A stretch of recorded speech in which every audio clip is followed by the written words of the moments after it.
What's going on? This is the Saturday Down South podcast. Subscribe to Saturday Down South on YouTube. I'm Connor O'Gara. Will, I think I have to finally tell people that I went to a football school.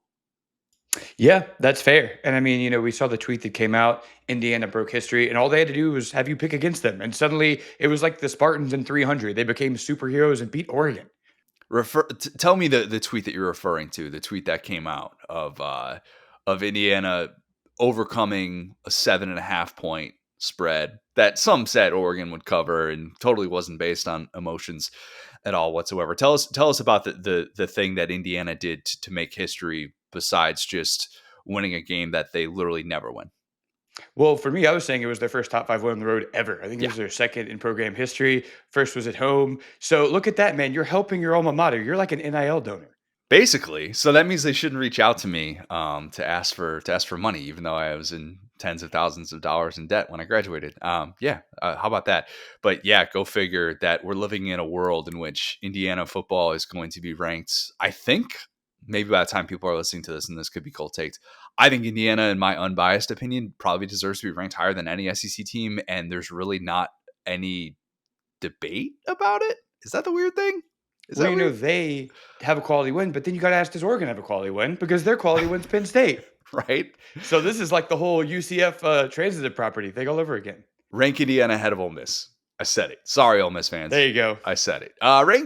Probably rank Indiana ahead of A&M. Although winning in South Bend, legitimate. Obviously, Indiana did not do that last year. Different season. Winning in Oregon, though, and ending the nation's longest home winning streak is wild. Truly, truly wild. For those who reached out to me, thank you so much. And like I said, can't consider myself an Indiana football fan. Consider myself an Indiana graduate who wants good things to happen to my university and is blown away, absolutely blown away that this is not a simulation. I even said to Lauren this morning, I'm like, so Claire is going to be living in a world in which she has seen multiple Indiana playoff berths before her third birthday, which is just not comprehensible at all whatsoever. Did you see the tweet from the home field guy?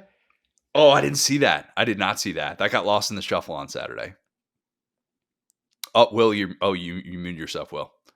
Oh, sorry. He was like, I started this company because I was excited after Indiana went 6-6 and made a bowl game.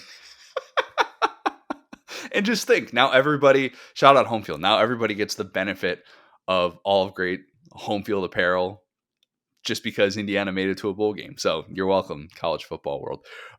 We have a lot to get to, and I promise it will not just be Indiana talk today. But we had 6 SEC games. I thought it was going to be kind of a separation Saturday in the SEC. And in some ways, especially if you want to look at that Ole Miss Washington State result, which you could kind of see coming with Ole Miss having Georgia coming up next week, even though that spread was like 32.5 points, kind of a Saturday in which the SEC gets scrunched together maybe a little bit more. But yeah, a very eventful Saturday it was in week 7. It was homie Saturday. Everybody was just cuddled up with their buddies. They wanted to give them one last goodbye before they separated. So it was just camaraderie in the SEC, Homie Saturday. Why didn't we think of that going in, Will? Why didn't we think of that going in? That would have been really good. Dang. All right. Okay. Before we get to everything that happened in week 7, a quick word from our friends at Dabble. You guys know I've been talking about Dabble for a really, really long time here. And now that it is football season, it is the place to be for all things DFS, daily fantasy, that is. It is an awesome, awesome app if you're looking to get into that world. The social function, it is second to none. They offer a wide variety of picks for making sports, including college football, NFL. Obviously, we've got NBA coming up. NHL started up. That kind of snuck up on me, I'll be honest. Use promo code SDS2 when you sign up today. Receive $25 in bonus cash. No deposit required. Again, that is promo code SDS2 for $25 in bonus cash, courtesy of the good folks at Dabble. All right, Will, we'll start with Red River. Texas is back, folks. And we can't say that. We can't say Texas is back in a 2025 sense because I like your headline there. Welcome to 2025 Texas that you gave me. It's like, and granted, they played, maybe they played deep into 2024 or whatever, but it's like this season, welcome to it. You've beaten the Power 4 team. You're part of the SEC again. Welcome to the family again. Yeah, you belong. You've arrived. You got here. And don't give me the whole technically, and they played against Arizona. No. We're talking about 2025 season. Texas is finally here. Finally, they have arrived against four-fingered John Mateer. The defense dominated, and then the Texas offense kind of found its footing in the second half of this game. Go tell someone at this time last week, Will, and this is what I was trying to process in my head, as someone that witnessed how lost Texas looked at Florida. Go tell someone that Texas would win by 3 scores and not allow a John Mateer-led Oklahoma team to score a touchdown. That's if you had lined up all of those things last Sunday morning, you would have said, Connor, come on, let's get off the message boards. Let's stop paying attention to everybody that's just sipping the Texas Kool-Aid. Maybe it was like Michael Taff or something like that saying that, but no, that's not a real. What was that, a McConaughey thing? Glenn Powell? Did you know Glenn Powell's a Texas fan, Will? Did you? Never heard did of you him. know that? Yeah. I'll say too, we would have said the Mateer was very injured, certainly too injured to be doing as much running and as much of a gritty performance. And hey, I'll say it, he had a little bit more zip on the ball than I've seen Nussmeier have in a minute. So I don't exactly think that it was like he was hobbled and crippled out there. I think the Texas defense just balled out. Yeah, and by the way, we'll get to the Mateer side of this. Do you realize, do you know who the last Oklahoma player to have a touchdown was against Texas? Will? Dylan Gabriel. Dylan Gabriel on a pass to Nick Anderson. Yeah, that's wild. Consecutive shutouts. Texas wins this matchup in consecutive years for the first time since 08-09. Let's start with the Texas side here, because Steve Sarkisian began the week by being compared to James Franklin by some, not by me, because I think I see the world a little bit clearer than that. And I did everything to not overreact in that moment. I don't know who needs to hear this, but Steve Sarkisian is not James Franklin. I didn't need a result of Saturday with whooping the number 6 team away from home and James Franklin losing at home to Northwestern. I didn't need that to confirm that take, but it did. It did very much. Sark can And I'll say actually. too, really quick, this is something that it would take me a ton to move off of. Like we've gone back and forth. I don't think Sarkisian fits neatly into this box like some of the Billy Napiers, where it's like, oh, he'll ever need to just give up play calling. I think when his team struggles, it's a little bit more interesting than that to me. Like some of the Arch Manning stuff, like again, I think his game plan was awesome week 1. I think that they showed a lot of the we can't trust Arch Manning plays. I think that Florida and the Swamp certainly capitalized on that. Everybody had a terrible day at the office there. But we kind of saw in this game against the Britt Venables defense, some of those same concepts we saw in week 1 that were effective against Ohio State. Didn't have to have a ton from Arch Manning, had, the non-offensive score, had all that different stuff. But yeah, I think as a play caller, he's great. It's just the other stuff that can get to him sometimes. Yeah, and that's kind of the point, though, is that if you're the play caller, you don't have enough time to spend on the other stuff, and that's kind of what this is all about. Is He's that got to hire Jerry Kill. He's going to be the GM. maybe look, I'm just saying there are. I now see the upside in that, and I am more of a believer in that, and I understand it's a little bit complicated. Like if you had told me as a Bears fan, oh, Ben Johnson isn't going to be calling plays anymore, I'd be like, what? Exactly. What are you talking about? I think college football has changed a little bit differently. We've talked about this. There's just a lot more that you have to process in game, week to week, all these other things that go into it. And if you're spending so much time on an offensive game plan and game script and all that stuff, there's just stuff that you get taken away from. But we could push that aside for today, because Texas came out and made adjustments in this game. And I talked about how I wasn't nearly as confident in Texas after Florida as Texas kind of came across, of like, oh yeah, like it's loss number 2, but we feel like we have some things to clean up and we feel like we're going to be all right. We're only 0-1 SEC play. It'll be okay. And I'm just thinking, y'all got whipped by a 1-3 team in every facet who hadn't been an FBS team to that point yet. And you just went into their building and looked like you couldn't wait to get out of it. And then 7 days later, Oklahoma got whipped by a 3-2 Texas team. It's funny how that works. It is a week-to-week season. 20-0 advantage in the second half for Texas. And the key sequence, I thought, really, and what made me think, oh boy, this might just be Texas's day, was when Brent Venables, blacked out with his clock management at the end of the first half. Oh my God, Will. This was maddening how this was played, where they're not taking a timeout and then they're letting the clock run down. And for whatever reason, I think they were on like the 31-yard line. And it felt like, okay, Oklahoma's basically decided they don't want to try and necessarily push the action. They're going to try and settle for a field goal, make it a 9-3 game. And instead, John Mateer just kind of threw it up for grabs to the end zone. And I don't know if that's a miscommunication or what, but even if that was going to be considered an on-target throw, how much that ball kind of It hung was up in on the air. target. Just wasn't to a Texas or to an Oklahoma player. It was an arm punt is what it was. It was bad. And it was picked off. And Venables in that moment coached like a defensive coordinator, and not a good one, because that was really, really rough. And Mateer that was kind of the story of his day. He just had a few of those balls where it looked like he just said, screw it. I'm just going to throw it up here and kind of hope a receiver, goes up and makes a play. And he doesn't really have those guys. This Oklahoma receiving group is better than it was last year, but they just don't really have those guys. And it was really, in my opinion, a bad John Mateer game in almost every way. And obviously the hand is part of it. They show him bleeding on the sideline, 17 days removed from surgery. Not sure if you heard, Will, 17 days it's been since he had the hand surgery, Dr. Shin.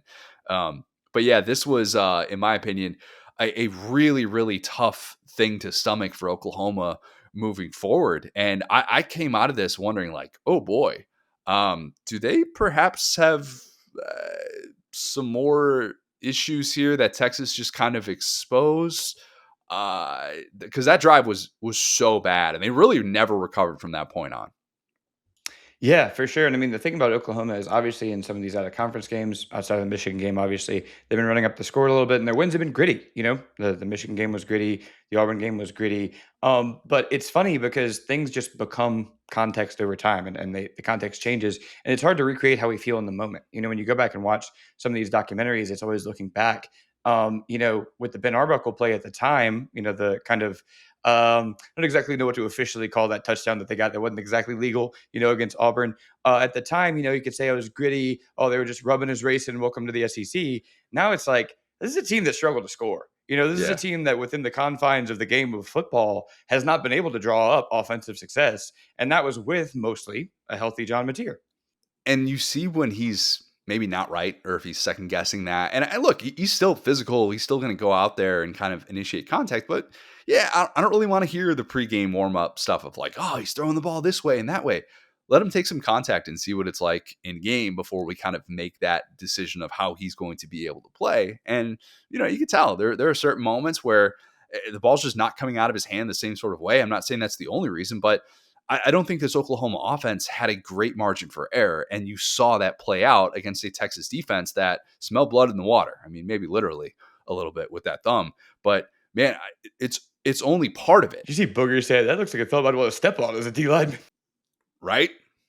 Not saying that Texas was looking to do that, but to your point, if you're the Oklahoma coaching staff, 38 pass attempts, 14 carries for John Mateer. I mean, if he's 80%, that's too many reps of a guy that is not 100%. So yeah, I think that ultimately, he battled. He's a tough guy. Again, I don't think the injury was debilitating, but when you give a guy that many shots, he's gonna struggle. this was the game that if you were a little bit skeptical about Oklahoma, it confirmed a lot of that skepticism, because the offensive line is not elite. It's just not. And I think at this point we could say that it's better than it was last year. It's still not elite. They're That's not not. hard to do, though. Yeah. Yeah, it's the only way to go was up. I mean, simply having the same guys out there would be progress, but the non-Mateer rushing options are still an issue, and it's a really, really good defense. It's one of the best in college football. The problem is that their inability to force these takeaways, which they've only forced takeaways against Kent State this year, who might be the second worst FBS team, maybe third worst. We don't want to include Akron in that discussion because we're Joe Moorhead stands, but And again, really quick, it's all about context, right? Because at the time going into this game, it was, wow, look how great this defense is right. without the turnovers. That's going to correct to the mean. They're going to get those turnovers as the season goes on. This is a Brent Venables defense. Well, feels like to be a great defense, you need turnovers because you're going to be out there all game. This game, they needed like a momentum changing takeaway that they could not get. And instead, you look up and realize, man, you only had one sack when Arch got sacked 6 times last week. And this Texas team that had its back against the wall very much played like it. And Oklahoma, I said like national perception wasn't going to be dinged a whole lot, and this wasn't a low floor game for them.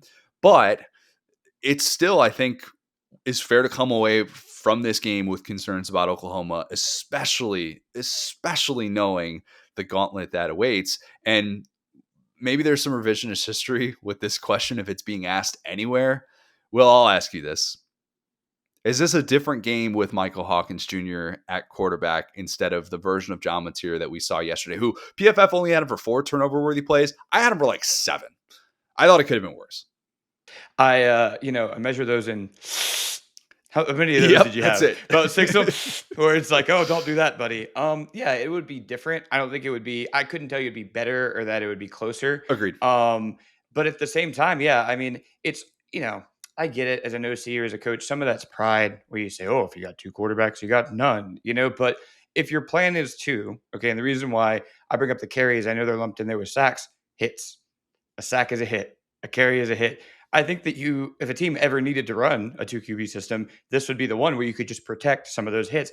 Hey, this play design is a 5-yard route. Well, if you bring in Michael Hawkins, the safeties are going to start kind of creeping down, or the defense is going to start pinning their ears back. It might be an easier play for him because they're going to be looking at his legs. So I know, I'm sitting here on my couch eating a burrito, so it's hard for me to go look at Bill. Like at the end of the day, he's smarter than me, right? But I think that starts to look like pride at a point where it goes, what we're doing isn't working, but I'm smarter than my brain is smarter than what my eyes see. And I think for a guy like Mateer, he's never going to quit. It's similar to Diego Pavia, where when he starts pressing, he wants to win too bad. And that sounds like copium, but it's not a good thing when you start making turnover plays, or turnover worthy plays. You talk about sitting at home eating burritos. Tortilla press guy from Chipotle was probably watching that game going, maybe John Mateer is not quite as fine as he thought, because under duress was really where he struggled. 4 for 13, 29 yards. That's not where I thought you were going to go. I thought you were going to be like, John Mateer, welcome to Chipotle. No, God, no. John Mateer, welcome to Chipotle, like NIL deal. Yeah, exactly. You got it made in the shade. Do athletes pay for Chipotle? Do any Almost athletes never. Yeah. Yeah. Never in human history have they done that. But yeah, he listed somewhere going, oh, I would love to play college football today. Anyway. Right? That'd be great. He only had 1 more completion to his own guys compared to the other guys in those spots when he was under pressure. And Texas defensive line, they deserve a lot of credit. Colin Simmons played the best game of his season, I thought. And they just did all those things that you expect a Pete Kwiatkowski defense to be able to do. Mateer, just to put a bow on Oklahoma, he's going to need to be the best version of himself with the schedule that awaits. And we're talking about the quick recovery time because it was 17 days. Not sure if you heard, because of the stakes and what it took to be out there and this buildup of like, will he play? Will he not play? I think that's all kind of gone now that he's back and you've seen him out there. You can't then use that as like, oh man, well, he's not really right yet. So I guess we're just going to have, no. Like, you need that guy to be at 100%, because you have a trip coming up to South Carolina, who, by the way, dominated Oklahoma last year in Norman, albeit a very different South Carolina team defensively mainly. And then it's all ranked opponents after that. It's a difficult schedule. It really, really is. And the margin for error is very, very slim. And so that's what you're now realizing, that you have this first loss, which, okay, everybody's going to lose in the SEC this year. It's just the way that's going to play out. 2 remaining unbeatens. You're not one of them. All right. No big deal. But Oklahoma's got to get this stuff figured out. Otherwise, this could be a team that is very much exposed on the back end of their schedule. And I'll say it like this, to put a bow on some of the Oklahoma stuff, right? This is a team that, as we sit here on Sunday, right, they still have number 6 by their name. They obviously won't when the polls come out and everything. But I'll ask it to you like this. Yeah, national perception. We said, it couldn't change too much in this game. But what would you say the Oklahoma Sooners do at a top 10 level right now? At a top 10 level, they still are defensively. I think they're still there. I really do. I think they aren't a perfect defense, but I still think that they have tons of dudes. And there was a reason why Texas struggled to move the football in the first half of this game. And we'll get to that side of it in a second here. But I would still take that unit over almost any defense in the SEC, and still think that, gosh, you look at some of these left tackles that are trying to block our Mason Thomas. Forget about it. This is brutal. They're getting healthier in the secondary as well. I think Peyton Bowen is having a whale of a season. The guy that I claimed his little brother was upstaging him, even though Peyton was the more decorated recruit. Like, I still think that Oklahoma does those things well. I still think they have good possession receivers. Deion Burks he made some big time plays in that game, but They have we see their flaws. Like we know at this point what the flaws are with Oklahoma. They can still lean on that defense. And if Mateer continues to progress post surgery and get better, then there's still a team that has playoff upside. But that's a huge if of knowing what Mateer's health is going to be with this extremely difficult schedule with how much they've relied on him in the first half of the season. Yeah, and like I said, just to put a bow on that, unfortunately, again, this is a hard defense to read right now because I think again they're sound, their pass rush is awesome. But if you can't get a turnover of Arch Manning, man, I mean, there's 2 teams this year that have not gotten a pick from March Madness, Sam Houston State and Oklahoma. You know what I'm saying? So you can be a top 10 defense, X's and O's, but if you can't create chaos, and they can, that's what's so weird. They have a 10-sack game, but that still doesn't translate. So I think they need to play a more complete game on defense, and when they can create that havoc, some of that might be taking more risks on defense. If you have those great pass rushers, maybe do a little bit more to force those bad throws. But I mean, for Arch Manning to look more composed than John Mateer, again, Arch Manning didn't have a great game. I'm not saying he played well. He still was under 200 passing yards. He still, it wasn't like he was the reason they won, but he wasn't the reason they lost. And he should have Right. been if you were Oklahoma. Yeah. Let's talk about the Texas side because I thought that key drive was starting off the second half. Arch was 6 for 6 on that drive. They picked up 3 third downs, and Trey Wisner, man. Great to see Trey Wisner back looking like the guy who emerged from this backfield in 2024. He was the SEC's lone returning 1,000-yard rusher, and he got banged up in that Ohio State game, and I think it's been a struggle for him to come back. He was even banged up at parts of this game, but when he's running through contact like that, it changes everything. And it almost felt like once he had a couple of those broken tackle runs where it looked like he was bottled up in the backfield and then he got a chunk play, it's almost as if the Texas offensive line said, "Oh, we have a guy that's capable of working through that." And all of a sudden, their confidence grew.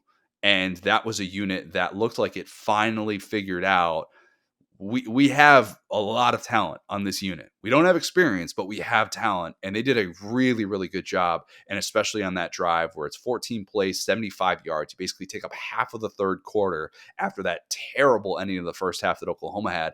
And if we are talking about Texas making the college football playoff at the end of the regular season, we will point to that drive as the reason that all of this turned around because it really looked like they kind of found their identity. We'll play the results with that. We will. But it was huge. It was huge. And once Ryan Niblett had the punt return for a touchdown to make it 20-6, wherein he definitely got a block in the back that was not called. There almost always is on a punt return touchdown, but it was very egregious. Not sure how in the world they missed that call on that play with the blindside block. Did matter. South Carolina fans are going, I know one they found last year. Right? Oklahoma still wasn't getting 6 on Texas, though. So make of that what you will. And then Arch seals it with the 29-yard run. Thought he could have actually scored on that play. Was kind of surprised that he slid. Arch then slides and then does the wave to the OU faithful in a 2-touchdown game with 4.5 minutes left. And yeah, this is an understatement, but Texas needed that because if not now, then when? If Oklahoma wasn't going to bring out the best version of you, I don't think that we could just sit here and pretend like that was going to happen in the latter half of the schedule. And instead, just as we kind of talked about in the preview pod, sometimes you just need your rival and all of that focus and concentration to wake you up of knowing our back's against the wall. Very much. Texas had its back against the wall. You couldn't lose that game to four-finger John Mateer. 4.5. Let's give him half. Let's give him a half finger. And they did not, and they came out with a big-time statement win. Yeah, I mean, if you're a Texas fan, again, you're probably jumping up and down saying, the whole pod's about Oklahoma. You're not giving us enough credit. And the reality is, I don't know what your team is as I sit here after watching that game. You say if they make the college football playoff, a thought that was foreign to us as recently as yesterday when the day started, because it was kind of assumed that, okay, they'll probably lose to Oklahoma, or at least it'll be a close game, right? And then they're going to show some of those things. Arch Manning will probably have a turnover, and we just want to have faith in them. This is one of the only ways I feel like they could have won this game, where it's not like, okay, Oklahoma really struggled on defense, to your point. It's not like Arch progressed. It was like, okay, like again, we got back to that game plan a little bit I thought he from week progressed. one. I thought he progressed in this game. Yeah, no, you're right. And I mean, some of those throws, it's the lack of incompletions, I think is a really big deal to just keep moving the ball. When your running back is as good as, again, the rushing attack was awesome week one. It was great today. They're going to need a little bit of that, right? And so that being said, they did start to find a little bit of an identity. You got Kentucky coming up at Right. Kentucky, watch out, at Mississippi State. At Kentucky, watch out. They haven't beat a power conference opponent at home since September of 2023 when when Ray Davis ran all over Florida. Watch out for nothing. Yeah, right, exactly. But that's kind of the funny thing is we talk about how hard it is to win on the road in the SEC. We got to remember this stretch where we start talking about Sarkisian's road record in the SEC because it's literally at Kentucky, at Mississippi State. Mississippi State should be a good game. But that being said, still that back end of that schedule, do we feel like they're good enough to beat Georgia or an A&M? Probably still not, but there's a lot of runway there. That's the thing is that this does so much for their chances. And I initially kind of almost chuckled when you said, oh, if they make the playoff, it's like that path is kind of still there if they play like this and as a defensive ball control team. If Texas had Oklahoma's schedule, we would be having a different conversation. We would. I would still be a little bit more skeptical, but you're right. There is that runway that's there. And if they have figured things out, doesn't mean 1 week isn't a turn the corner game necessarily. It can be, doesn't mean it's going to be. But if that's the version of Texas that we're going to get 80% of the time, the latter half of the schedule, that's a team that has a 9-3 floor, which is saying a lot for a team that's 4-2. Like it just is. So I was really impressed. I thought that was exactly the type of game that Texas needed to have. It would have been one thing if they had come out and just thrown all over the place against OU, but kind of similar to last year, where last year that was a really slow start for Texas. And it wasn't until late in the first half that they really got going and then they end up blowing out Oklahoma. But yeah, this is going to be a very fascinating week to week team. We've seen the floor. Maybe we've seen the ceiling. If that's a ceiling game from Oklahoma, from Texas against Oklahoma, I think that'll translate. I think that would even translate against Georgia, but I'm not going to sit here and pretend like anything Steve Sarkisian has done is going to translate against Georgia. We're not doing that just yet. Don't worry, Georgia fans. We did just say Kentucky's on the schedule, so I wouldn't. This might not be a 2 week ceiling game for Texas. But again, like don't believe the hype in that case. Don't get too high, don't get too low. And I will say about this rivalry. I mean, wow, I love this rivalry so That's much. great. I feel like you should get like 0.5 of a home away. Like it's not a neutral site. It's half a home game, half an away game. It's a very unique environment. I know people have kind of talked about it, especially as they have moved conferences. But wow, I mean, again, what a touching tribute to prove they belong in the SEC to reenact like a mid 2000s Egg Bowl in the middle of our day, where it's like three like field goals are happening, quarterbacks are like bleeding on the sidelines. I'm like, this is hard nosed football. I could get behind some of this. So yeah, just an amazing. Again, not a very back and forth game, but a great watch if you love schematic, kind of hard nosed football. And I think, again, both of these teams have a lot to play for, and their seasons are kind of just getting started. Yeah. Just like that, Texas is ahead of Oklahoma in the SEC standings. How about it? Yep. Week to week. All right. Well, Alabama, Mizzou. This game was everything I hoped and thought it would be. Everything. Blazing Mizzou start. Classic Mizzou finish in a lot of ways. So close. Game-ending interception thrown to a guy that wasn't even looking for the football while the other wide open guy was screaming. Which one, Connor? The guy that was right near the ball or the guy that was more open and kind of to the right? Not great. Bo Prabula in some of these big-time moments where you just needed him to step up and make a throw, much like what we saw on the other side from Ty Simpson. Ty Simpson was the difference. Dog. Man. Dog. Oh, I love Ty Simpson. Best quarterback in the SEC right now, maybe the best quarterback in college football. The throw that he had to Isaiah Horton for 6, and then the layered throw to Lazier Brooks, just chef's kiss. I mean, that's the 5-star stuff. That's the stuff that NFL people are going to say, hey, come out, even though I know you're only in your first season as a starter. That'll translate. That will. Outside of that first play of the second half where he takes that sack and fumbles and it's a huge momentum swinging play for Mizzou. And by the way, he still ends up getting sacked, like 3 or 4 times in this game. I actually thought he handled pressure exceptionally well, like really, really well. And especially on 3rd and 4th down. Will, we were texting about this. How obvious was it that Bama was just 100% confident that they were going to go for it in these 4th down spots and that Ryan Grubb was going to dial up something and Ty Simpson was going to connect, and there was going to be no concern whatsoever that Alabama was going to just come up empty in these spots?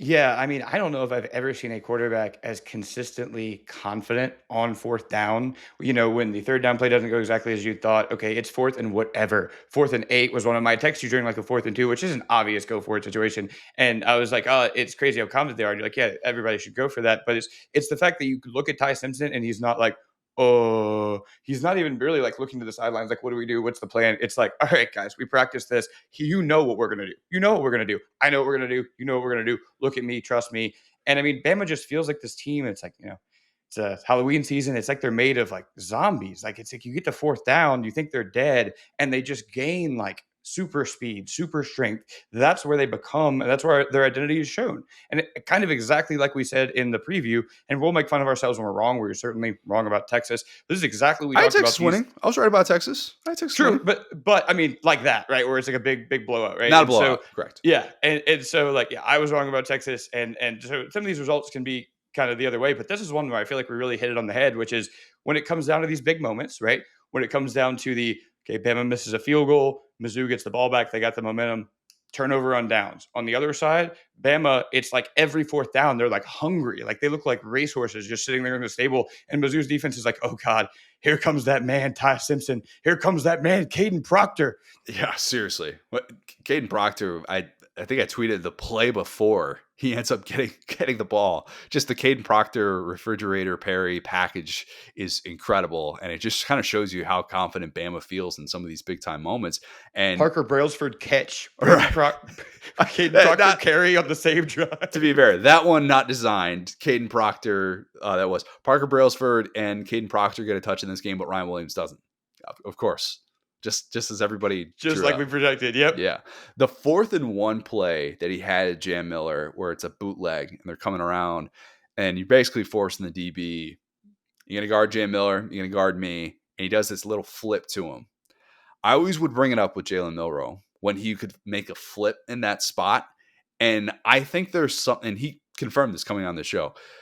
There is something about a quarterback feeling so good that you feel like no matter how the ball comes out of your hand, you're going to pick up the yards that you need in that spot. It's like what Josh Allen does. And it's what people will drool over and watch him do these things, or Pat Mahomes, obviously, where the ball can just come out of your hand any which way. And it shows you how confident a quarterback is that I got this. Everything's going to be okay. I'm going to make the right step. I'm going to force the right guy to be able to commit to me. And then Jam Miller makes a nice play in space, and then ends up getting concussed on that play too, and leaves the game.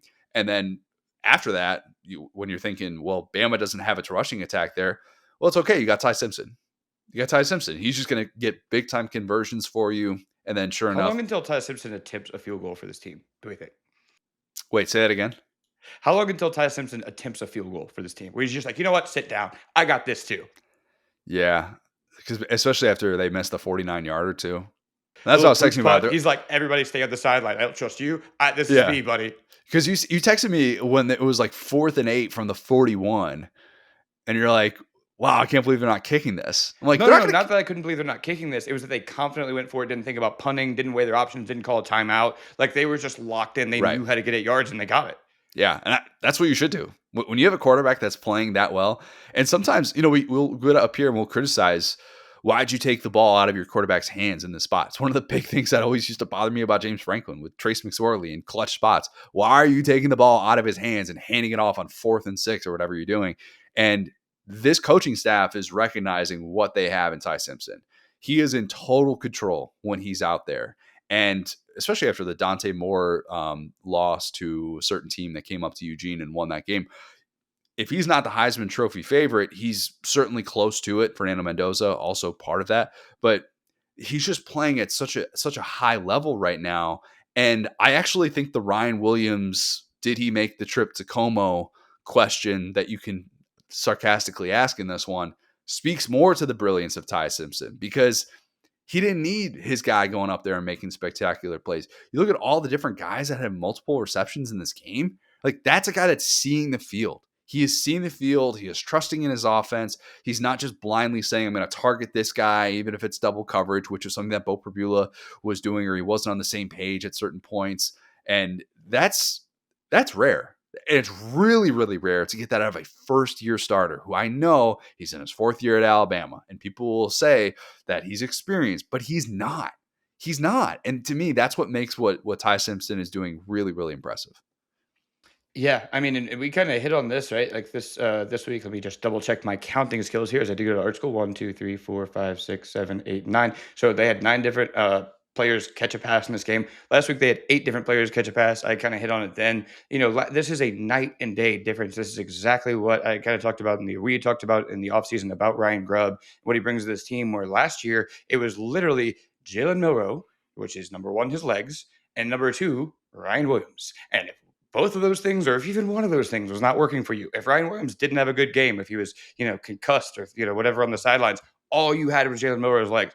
Now you have a quarterback in Ty Simpson, who I'm not going to tell you his legs are what Milroe's were, but they're 80%, and that's all you need, right, in the college game, because his arm and his decision making is at such a higher level. Yeah, Ryan Williams is not having the season, after you get a cover athlete. Maybe there's now an NCAA or a CFB cover curse to go Jeremiah along Smith's with still Madden. really good. Jeremiah He's still Smith's really still good, right? Yeah. And so, but that being said, this is such a dream result if you're Alabama, where your star, isn't really producing, but the team is kind of playing not better. I wouldn't say that, because obviously you'd love to have the big plays, but they're playing just fine. He's not being missed. And that's Ty Simpson's game. He's a very, he redistributes the wealth of the ball. So I think that's his game, and he's playing his game. He's playing so well that I'm not saying this would have happened. And there are other things that I think Kalen DeBoer has basically told us of you would have lost the locker room if you had done something like this.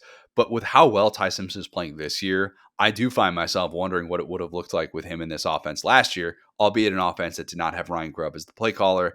That could be a big part of this as well. We have certainly given him his praise, but I'm at least now scratching my head going, man, like, it would have been fascinating to see what he looks like against a defense that pressured him in the way that Oklahoma did or something like that. Like, what would it have looked like against a team like Michigan? Like, would we have seen him more poised than what we saw from Jalen Milroe, where, man, some of the sacks that he's taking were just disastrous. And Ty Simpson's still going to take some sacks, but he just does so many other things that are going to make up for it. And to me, that's just so redeeming. And this offense is humming. This offense is feeling very, very good right now.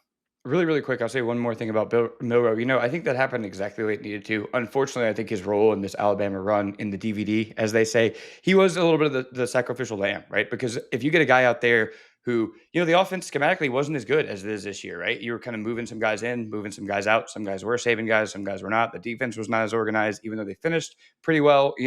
I think that having the veteran quarterback take the struggles and deal with those versus a guy like Ty Simpson, who we've seen him, gets pressures where he struggled in the FSU game, in the USF game, but to be able to build him up behind the scenes and teach him stuff, you don't want to have negative reps in the same offense without Ryan Grubb. Yeah. So I would say, again, that was why I was so frustrated about the way that Bama fans view Jalen Milroe.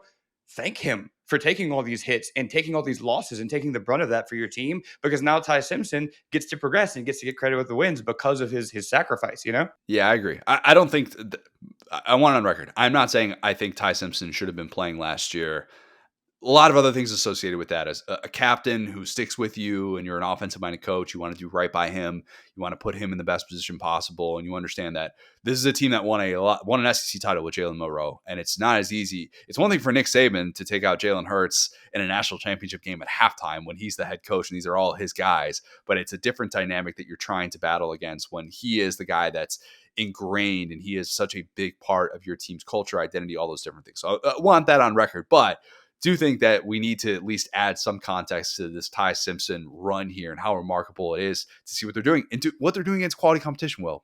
Because, my gosh, Kalen DeBoer, 3 weeks, 3 wins against AP top 25 teams. And I tweeted out how remarkable that feat was by saying that Nick Saban did it just once. And my God, did people interpret it the wrong way.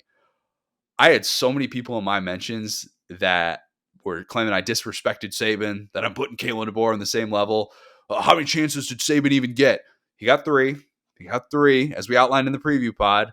The 2 other, he did it once, as I said, did it once in 2016. And then the 2 other times that he could have done it, classic Bama losses. And classic, I mean, from a standpoint of like, they were instant classic games that other teams will consider like on their Mount Rushmore of greatest games ever. 2010 South Carolina, the Steven Garcia game, and then 2012 Manziel.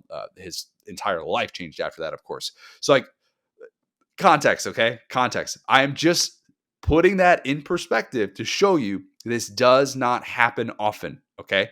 The greatest coach in the history of our sport did not get a ton of opportunities to do this. And I'm talking about 3 consecutive weeks where it's bang, bang, bang. And Saban said, this is kind of ridiculous that we got set up for an opportunity like that. And our schedule was such a gauntlet in 2010. And that was kind of the frustration that Bama had coming away from the South Carolina loss of like, why did we get dealt this card?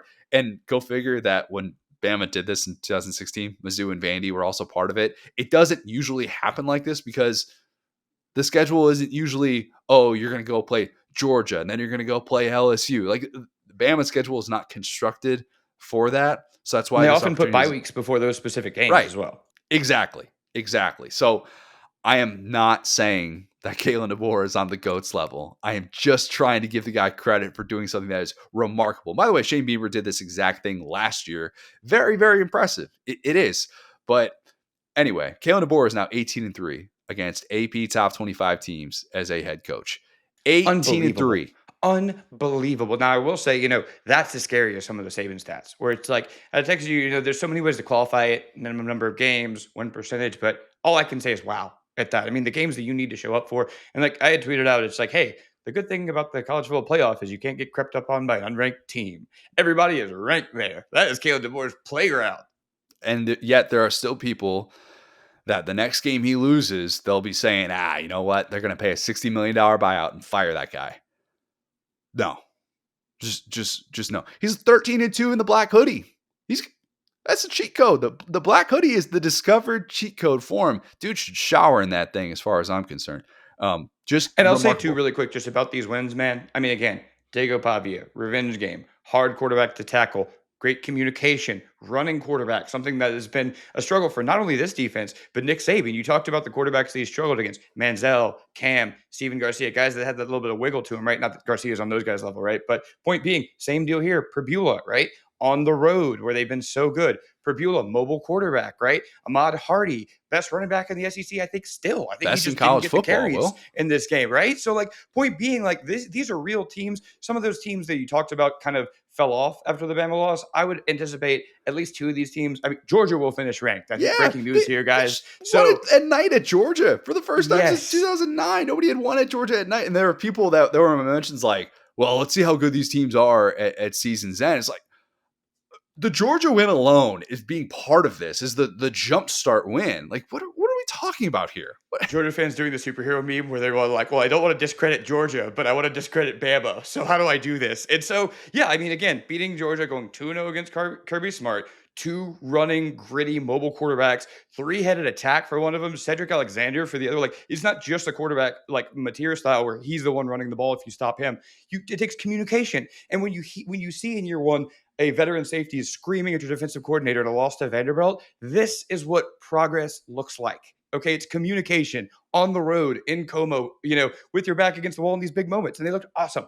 All 3 of those teams that Bama just beat were undefeated. So this notion of, oh, well, you know what, they're probably going to end up unranked. They haven't lost anybody besides Bama. So what are we doing? I just did not understand that whatsoever. All right. Bama, by the way, still got some run game issues on the defensive side of the ball. But when you win 3 games like that, we can excuse it a little bit. That's the thing. It's not like they figured it out. They just overcame it, which is even better. Yes. Because it's like, hey, something else might break in a playoff game. Sometimes the strength of your team sucks, and you got to get around it. I would rather see this. Agreed. Eli Drinkwitz, now 5-1 in the white hoodie. He was 5-0. Mizzou's home win streak comes to an end. 15 games dating back to LSU in 2023, which we talked about. This is going to sound harsh, and I'm going to say something positive after it. I promise, Mizzou fans. Mizzou just wasn't ready for the big time. They just weren't ready for the big time. And that's not to say that's a wholesale thing, but when you go 1 for 10 on third down, you have coverage breakdowns in key spots. You leave a 240-pound running back just uncovered on 4th and 1 in that spot when Ty Simpson gets that touchdown. And Bo Perbula made mistakes late. Just made mistakes late that you cannot make in that spot. And the other thing that I know people are going to point to, and I didn't really have as much of a problem with in the moment, but the more I think about it, yes, I do think it would be something that Mizzou would correct. It's very easy to look at the box score and wonder how Ahmad Hardy only had 12 carries and Bo Perbula had 28 pass attempts. That in itself is going to look bad. I will say 17 of those passing attempts for Bo Perbula came in the fourth quarter. He only had 11 passing attempts going in. He had 10 rushing attempts as well going into the fourth quarter. Jamal Roberts, who obviously has been awesome, 7 yards per carry, he only had 5 carries, in this one. So it wasn't like they were just ditching Ahmad Hardy. One very critical carry. Yes, very, very true. But it's still tough if you're Mizzou to rationalize the fact that Ahmad Hardy's last carry in this game came at the 13:55 mark. He had 2 catches after that, so it wasn't like he was just not on the field or anything. But still, you would like your Heisman candidate, the guy that everybody is all of a sudden watching, your nation's leading rusher, you'd like him to be more involved down the stretch, especially when you were running the football. You had 6.6 sack adjusted rushing yards per attempt. So it wasn't like it was just bottled up by Bama and you should have kept feeding him. It just probably should have been relied on more late in those first and second down spots when they got a little bit too pass happy. Was this going to be a game in which Ahmad Hardy was going to get 30 carries? No. They weren't on the field enough for that. Like, Bama the ball for 38 minutes in this one. You're not going to be able to do a whole lot when Ty Simpson is converting 9 times on third and fourth down. And it wasn't like Bam was getting these 75-yard chunk plays. Like, these were long drives. And so Mizzou's offense got out of rhythm. You have to credit the Alabama offense to that. And I do think that context is important. Yes, Ahmad Hardy should have had more carries in this game. If you're just looking at the 28-12 number, though, of Bo Perbula pass attempts to Ahmad Hardy carries, I would push back on that a little bit, considering how many of those Bo Perbula passing attempts especially came when they were down 10. Yeah, and I mean, what I would say here is, it's 2 teams in a row, like I said, that their game plan, their success, or their recipe for success was, hey, we're going to get the QB run game going. We got a multifaceted rushing attack. We're going to get downhill and push you around. And for both of those teams, Mizzou and Vanderbilt, you could say they found success doing that. And then whatever Alabama did, and then you need now at this point, that's a little bit of a trend, go back and see how did Bama change defensively to almost bait these teams into thinking it's a better option for us. I know they're very blitz happy. Maybe over the course of a game, you start to think, maybe I trust my arm a little bit more from a quarterback. But yeah, I think that whatever the result is, it ends in, okay, this is our identity. We're going to push you around. In fact, Bama comes in your house, in the case of Mizzou, imposes their identity on you. They are going forward on fourth down, pushing the pile, Ty Simpson magic. Suddenly you get a little bit, I'm not going to say scared, but hesitant. Mizzou certainly wasn't hesitant all day. They had some really big hits, some big stuff there. I'm not going to say they were scared. They were ready for the moment for sure. But at the same time, you start to have that doubt, and you start to do it's like when you're hungry and you eat a bag of chips. It's like those are empty calories when you're out there getting kind of late game passing attempts because your rushing attack has been so dominant, and you need it to keep your passing attack balanced. In the case of both of their last 2 big wins, so yeah, I think it's very interesting. Again, I don't think they've effectively stopped the run. I said that against Georgia, where I said they stopped the run. No, they didn't. Statistically, in none of these games, they stopped the run necessarily. Whenever the ball was rushed, it was effective until the other team needed to run the ball, and then it was very ineffective. And in Bama's defense, they did have some moments where they were able to kind of stand up Ahmad Hardy, and he'd have a 4 or 5 yard gain that he really had to work for. But that's kind of the point. And you kind of would have liked a situation in which you could have been able to control the tempo with him. But that time of possession number is important context. And I think it's why ultimately Mizzou did not just get into the offensive rhythm that it thought it would after first drive of the game. It's just like, oh my God, how many points is Mizzou going to score today? Actually, yeah, Bama ended up making those adjustments, and Mizzou didn't necessarily help itself in the way that it needed to. I don't think Mizzou was fraudulent. I'm sure by the time people are listening to this, Mizzou fans, I'm going to make a promise to you. I'm going to call out how many people leave Mizzou out of the AP Top 25. There are not 25 teams in this sport that are better than Mizzou. Okay, and if that would be disgusting, I'm right there with you. If a 3-point loss to Bama is what talks you off of Mizzou, you were never on to begin with, okay? Not to go full Dabo, but we have seen a team that has a lot of strengths, a lot, okay? And we also saw they had some weaknesses, and they showed in a moment in which they were – so this is something I should have brought up in the preview pod. Huge miss. I need to be better than this. They were hosting a matchup of top 15 teams for the first time since when? The Jimmy Carter administration, Will. How did I miss that? Oh my gosh, wow. 1979. Different times. How did The I college miss football that? president, folks. It might be Teddy Roosevelt who invented the forward pass. It might be Gerald Ford who played for Michigan, but Jimmy Carter is where history is made. I need to be better. I need to be better. Anyway, Mizzou is still a team that has a favorable schedule. They can still rally and have late season playoff contention. I do think they have the ability to be a 10-2 team. Like, I know that might sound a bit crazy, but I think that there are opportunities for this team to be able to look at what happened against Bama and to get better for it. So I'm not going to dismiss Mizzou in the way that some probably will. I'm going to do a little bit of a compliment sandwich here because I agree with everything you just said. Number one, um, again, the most, I guess, critical thing I can say of Mizzou is this one went almost exactly the way we thought it would, where they showed up and they were ready to play and the big plays didn't go their way. All right. So there's something coaching wise you have to figure out there. There's something schematically because you have the dudes, you have the ability to win these games. Okay. Now I'm going to flip this to the other end. To your point, there are times in my life where I've prayed for a 3-point loss to Alabama. There are times in my life in Tiger Stadium, last year being one of them, where I'm going, if we could lose this game by 3 points, my whole life, my whole night is turned around, my skin is clearing up. Like, so again, you can't, pretend like that's not a big deal, especially this buzzsaw of a Bama team that truly every 50-50 play feels like it went their way, right? And so I would say that it is disrespectful to me that we have watched James Franklin, who we make fun of James Franklin out of the show. I don't know if you God, guys have so got much that we if you're new do. listeners, We really but do. maybe the James Franklin sleeper cell chip was activated in Bo Prevula's mind at the end of that game because he body swapped, he Freaky Friday with Drew Eller, and it was like, Dude, he boom. did. He did. Well, and Drew Aller was on a commercial, was on an NIL commercial with Terry Crews during this game. And I thought to myself, God, this is ironic. This is just so ironic. And by the way, Drew Aller, who went down with a season-ending injury, like huge bummer for that kid. Just a bummer of a season that it's turned out to be. Not saying that I wish ill will on him or anything like that. But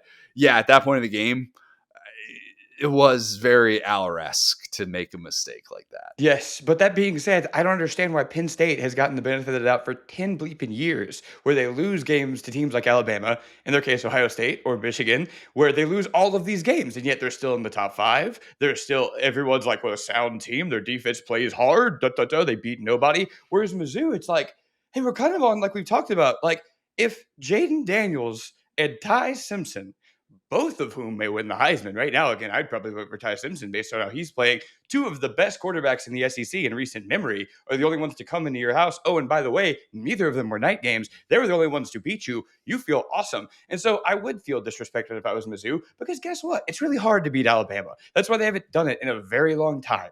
And so, and plenty of teams have it. A couple of teams missed the entire Nick Saban era of beating Alabama. And so that being said, I know it's tough, especially with the way the game went. But if you're Mizzou, you can say you got a couple of hits in there. Like I said, you can't exactly say the game was totally rooted against you, right? And so that being said, I think you got to be proud of this. You got to know, like I said, you got the Jimmys and Joes. Drink is not this complete disaster class. We like the Kirby Moore stuff. Yeah, the game plan could have been different, but we're on our couch eating burritos.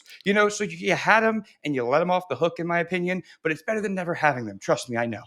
Being proud of this, though, that's loser talk for a team. It's how your season goes. Do you let it affect you is the question. Because correct. How many teams, we talked about the 3 straight losses. Again, as an LSU fan, how many times our season died in the Bama game and Arkansas comes in our building and out physicals us? You can't let this loss be the story of your season. So it's better to look at it and say, we looked across the room and saw the zombies and the devil, Mama, Bobby Boucher and the devil right there. And yet we didn't embarrass ourselves on national TV. This is a big moment. We didn't win, but we proved we belong. And if you're Mizzou, that's how you got to view the rest of your season because it's not dead. It's not 2010. It's not 2008 anymore. True.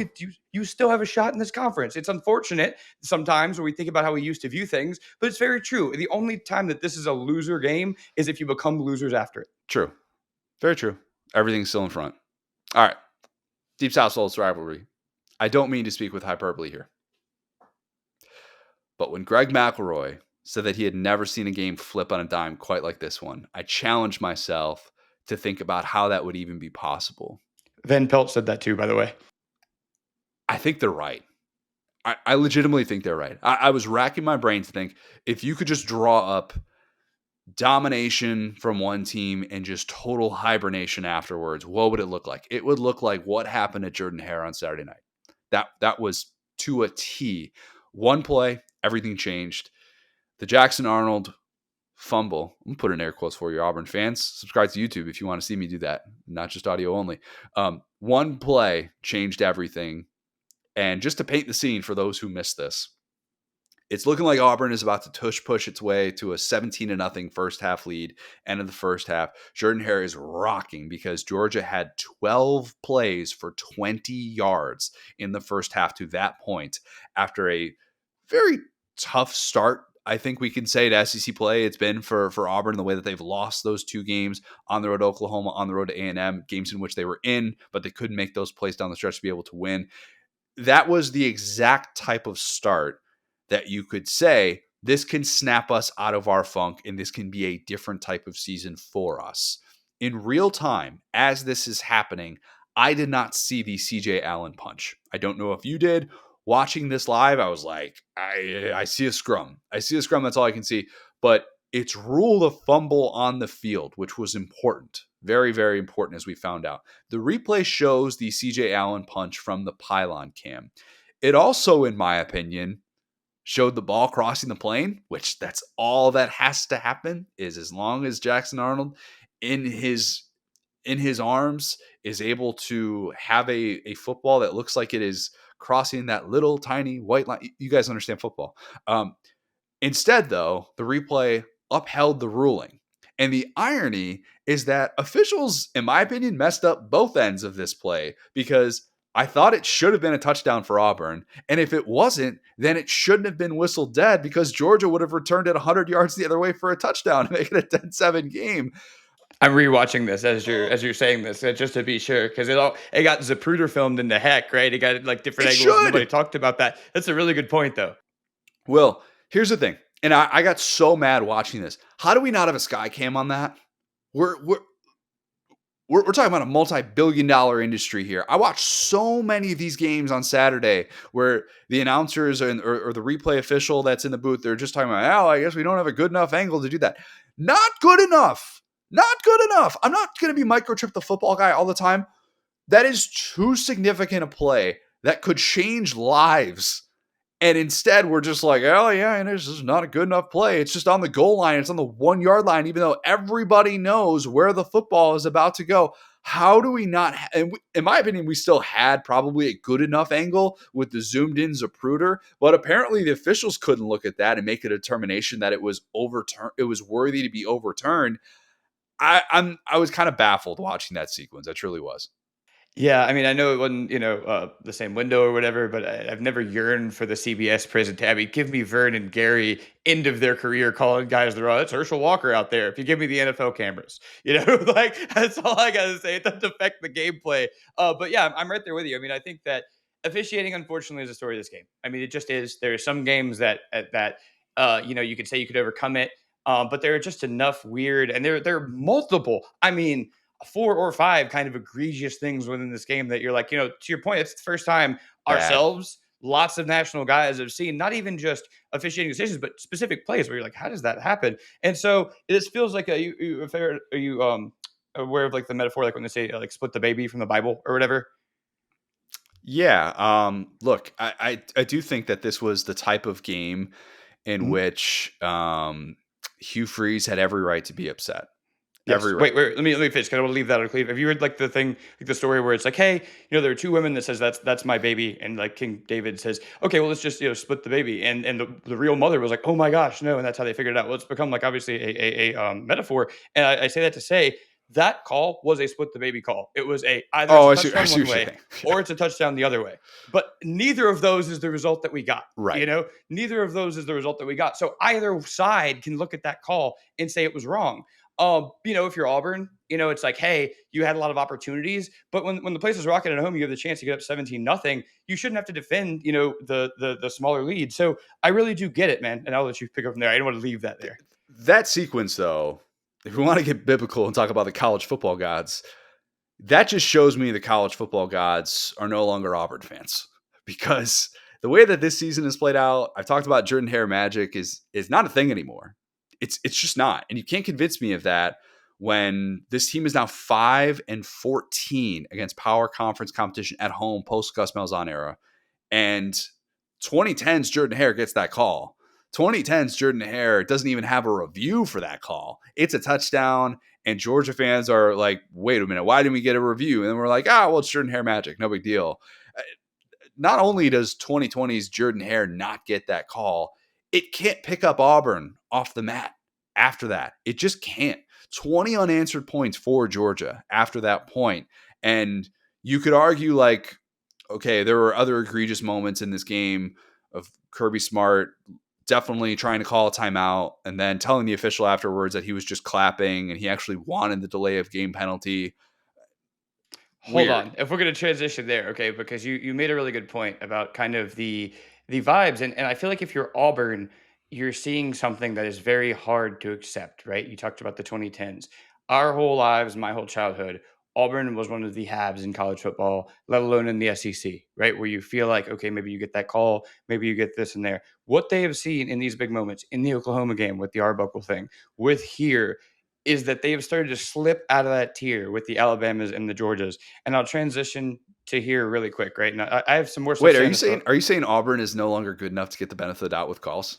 No, that's exactly what I'm saying. I think that they're being treated like Kentucky at this point in their career. And I'll give you a great example. Kirby Smart is a coach that can get that.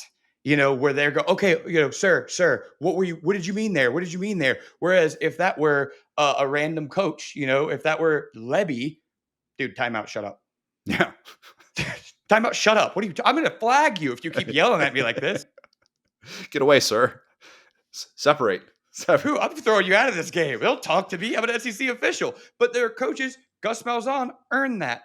At this point, Kirby has and Hugh Freeze have not. And when you look at how your season is gone, it's these moments where it's like, why are they treating us like we're not one of the premier teams in the SEC? There's something to be said for that.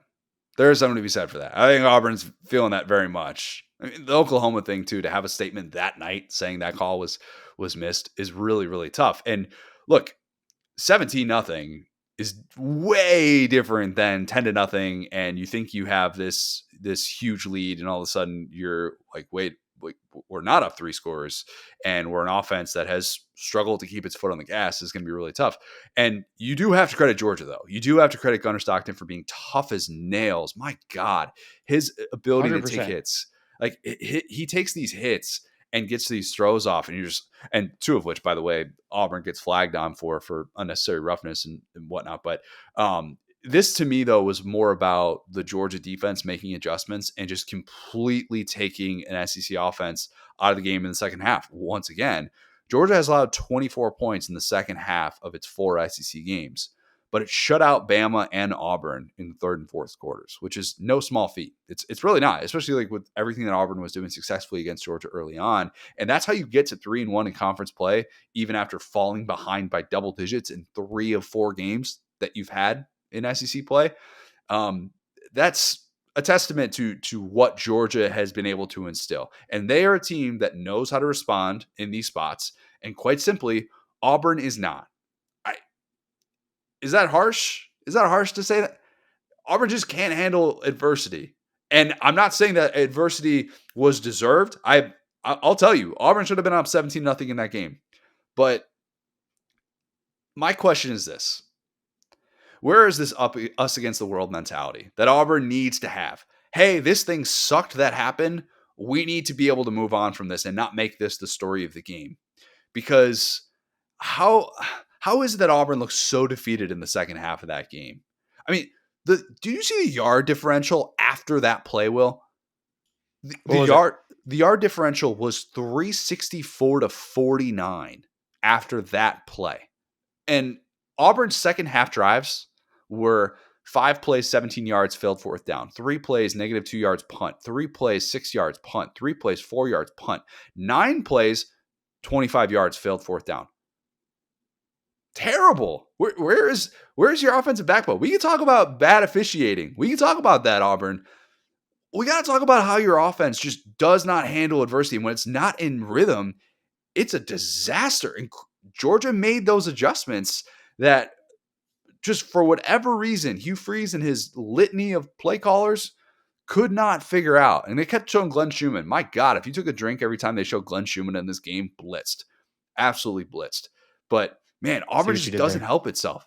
Yeah, God. Auburn, here's the stat too that's going to be tough to stomach. You can complain about officiating and say that, oh, SEC officiating is just out to get you. Auburn became the first SEC team to commit 10 penalties in 3 consecutive games since 2018. You're not good enough to overcome that.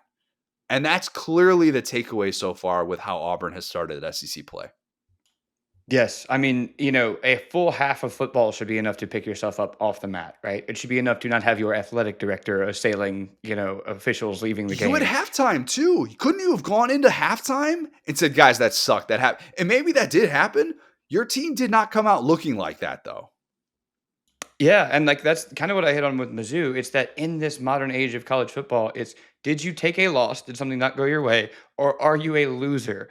The second half, Auburn were losers. In the first half, they did enough. Okay. And what's so interesting, I think, the Auburn defense, obviously in the first half, mainly played well. I think that was a unit that we had a few questions about. And I think the Georgia defense on the other side, I mean, again, we can talk about the two teams, how they've evolved here, but Jackson Arnold, 1 sack by Georgia in this game. Their issues on defense, it's not like, Great again, pressure. It it's was a not like great they, pressure too by it really CJ was, Allen. but Like it was really nice. That was when they yes. showed Glenn Schumann. I'm like, all right, he deserves to be on camera here. That was really nice to dial it up because Georgia just doesn't do that. And we talked about that issue with the lack of pass rushers. Yes, and so, but that being said, those second half adjustments are even harder to make. I'm going to credit your coach even more here by saying, "Hey, it's a lot easier when you create the havoc to have a successful defense because they don't have to defend for as long, especially against a quarterback like Jackson Arnold, who's a little bit mobile with his legs." I think that overall, I wouldn't say he was as effective as a runner in this game. It's just hard to draw a through line in this game.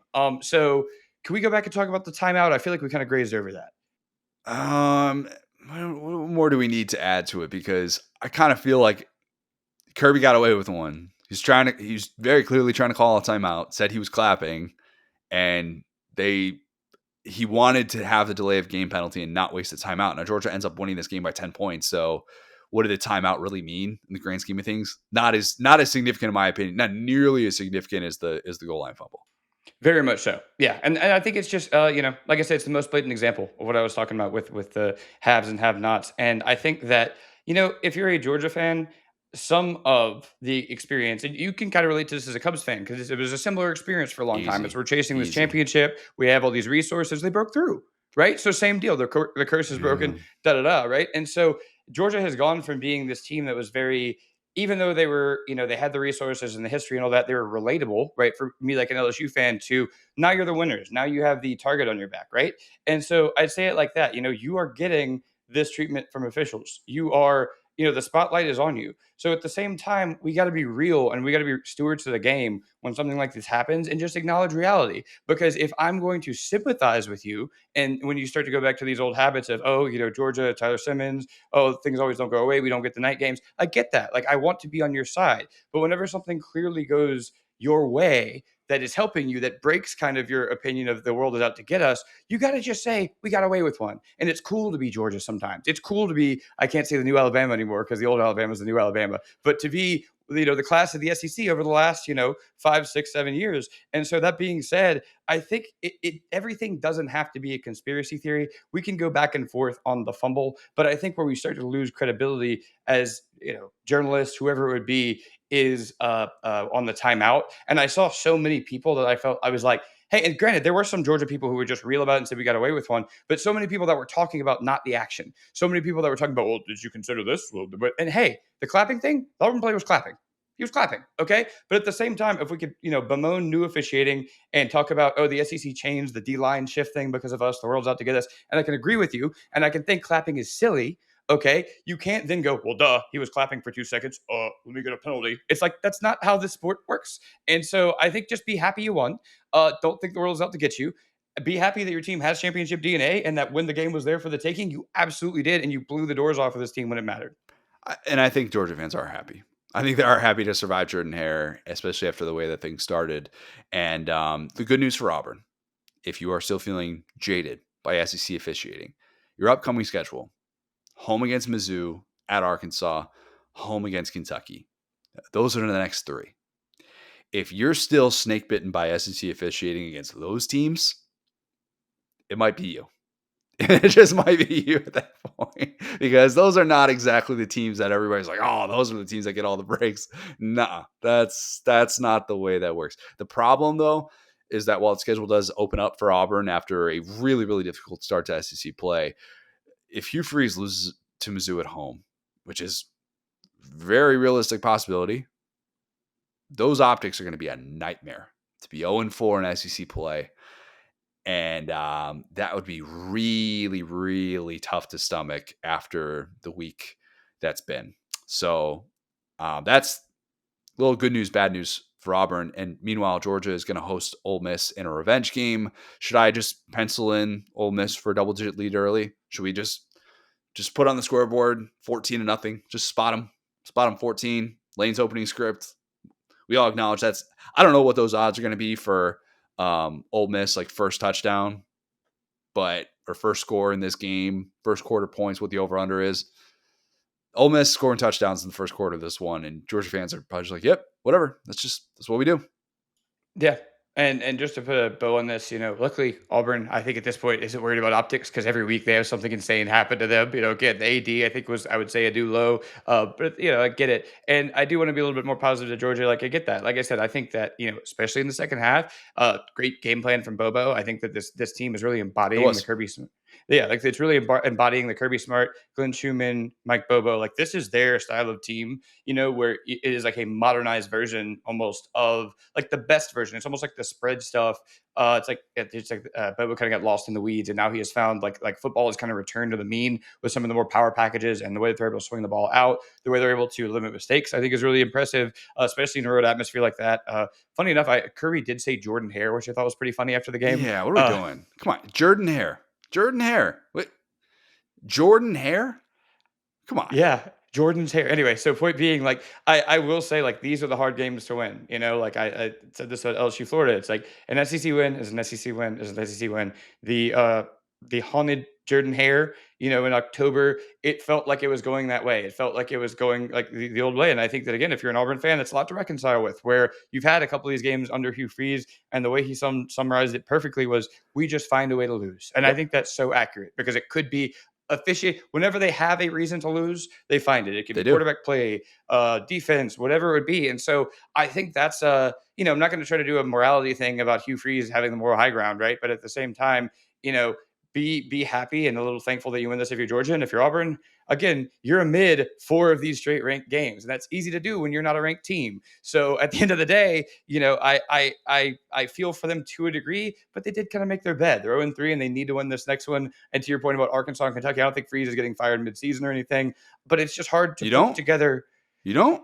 Well, I'll say it like this: if they survive, I just laid out like I think if they lose to Mizzou, I think it's curtains.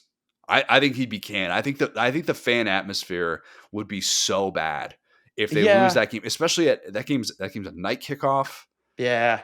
I mean, I said that kind of like flippantly, and you're right. I mean, you can never anticipate. I'm saying, I don't know. Well, yeah, it's 4 straight SEC losses, man. You just can't do that at Auburn, or can you? I don't. That's the thing. What will they tolerate? Because enough stuff has happened that we would say in the Gus era, Gus got fired for going above 500, right, in the SEC, and so it's hard to.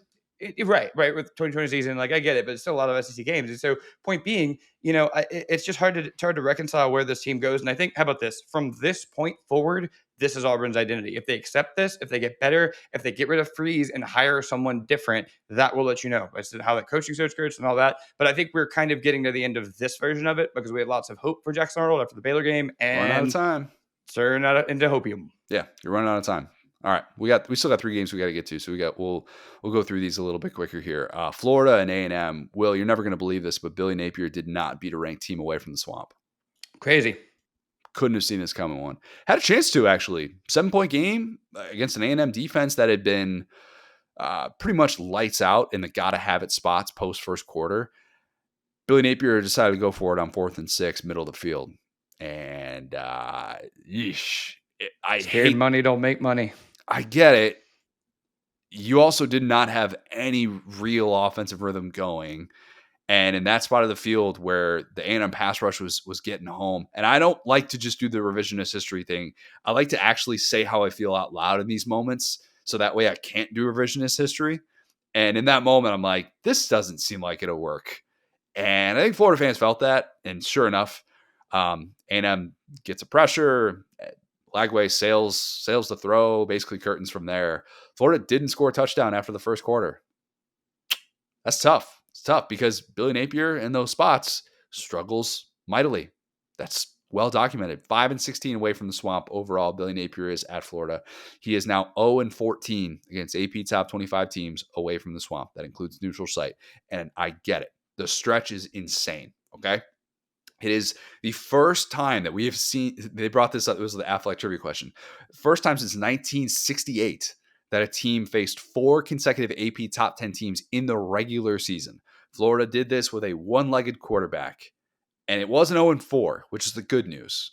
1-3. We told you they weren't probably going to go 0-4 in this stretch, and sure enough, they didn't. But A&M was the better team, and in that atmosphere, A&M wasn't going to lose. And it's troubling for Florida to think that Napier had a 2-year head start on Mike Elko, and you wouldn't have known it watching those teams play, because on a night in which Casey Concepcion and Le'Veon Moss were both banged up in this one, A&M's versatility, I thought, was on display, both sides of the ball. And this stat is wild, and it's been at the root of all of these road issues for Florida. And it just kind of speaks also to more so why A&M has been an extremely difficult team to beat in a 60-minute game.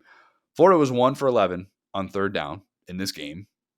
A&M is the first major conference team in the last 20 years to hold 3 consecutive opponents to no more than 1 third down conversion. They brought that up in SEC final. I was like, wait a minute. What? How is that possible to allow 2 for 34 on third down conversions in a 3-game stretch? 2 for 34. 2 for 34 is like the type of slump in baseball that you start doing some PG-13 things to break out of. They're turning teams into the Mets. Essentially. Yeah. But look, like A&M's just super well coached. Cassius Howell is just a problem for that defense. And A&M did the thing that Texas couldn't do against Florida, which was put DJ Lagway and his one healthy leg on his rear. And when you can do that, you've got to have a chance. Yeah, I think, and part of it too, right, is the respect that we have, a tremendous amount of respect, honestly, for the Florida defense. Now it's kept them in some games. I think now A&M, I can officially say that their offense is pretty for real, and not that I was really super holding back. They've had some great performances throughout the year, but it was always, not great in the Auburn game. The Mississippi State game said a lot to me. Again, I know the final score is not indicative of that, but they were able to go through 3 pretty solid SEC defenses in Auburn, Mississippi State, and Florida. And again, like there are these times where in other games, I feel like Reed was kind of out of communication, was throwing like some maybe like ill-advised throws. I feel like their offense has really come together this year in a way that was like I talked about it all year last year. Where I was like, hey, this is a first-year head coach. He now has his quarterback. They have like their young offensive coordinator. They have all this stuff kind of going their way, and it's getting like it's all gelling is the word I'm looking for. And so I think that like now we're starting to see the proof of concept. What we just talked about for Auburn, they can't find. We're starting to see that this is a team that can beat you in so many ways, but they are defined, right? You have great receivers. You have a quarterback that can do a lot of good things with his arm. His legs awesome. You got 2 great running backs. Helps. Elite offensive line is a big part of it. Ridiculous. Yeah. I mean, and remember, that's what I looked at last year. And I was like, they got some of these dudes like still left over a little bit from the Jimbo era that were like these 4- and 5-star offensive linemen. That was why they were able to look so sound with a limited roster. And so, yeah, I think you kind of have the perfect storm here where you have some of the Jimbo guys still in the system. You have the new guys coming in that fit the system perfectly. So you have a mix of that. And the recruiting's been no slouch either. And so, yeah, I think A&M, like I said, I'd say Bama is the scariest team in the SEC. But if you're an A&M fan, you're sitting there going, well, we're not scared of anybody, dog.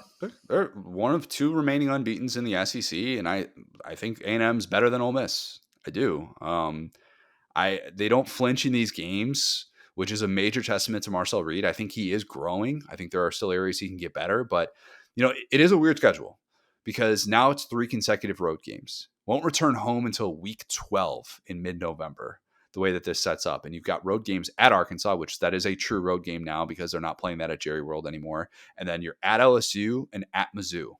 I think going 2-1 there is pretty manageable for A&M. And if that's the case, then a 10-2 regular season is very much in play. Kind of that would factor in the Texas outcome, obviously. But why can't A&M get to Atlanta for the first time? Is it just as simple as, well, 8-4 is inevitable? A&M always finds a way to crap down their leg because they've gotten over the road issues under Mike Elko. We've seen them be a team that can handle adversity at home. Can they handle adversity on the road? Well, they did at Notre Dame. And everybody's just already assumed that Notre Dame's going to end up going 10-2. Maybe they will. Not me. Maybe not. But I just think that if you're discounting them from these conversations, because I think we would still agree that Bama is the leader in the pack right now of the most likely team to get to Atlanta. They're undefeated in conference play. We just talked about how battle tested that they were, and they have had to go on the road in conference play, which A&M has not had to do yet. So that I would reserve judgment on that until I see how that side plays out. But still, like, they've shown you a lot of the things that you would like to be able to see from a team in this spot that is competing for conference championship contention.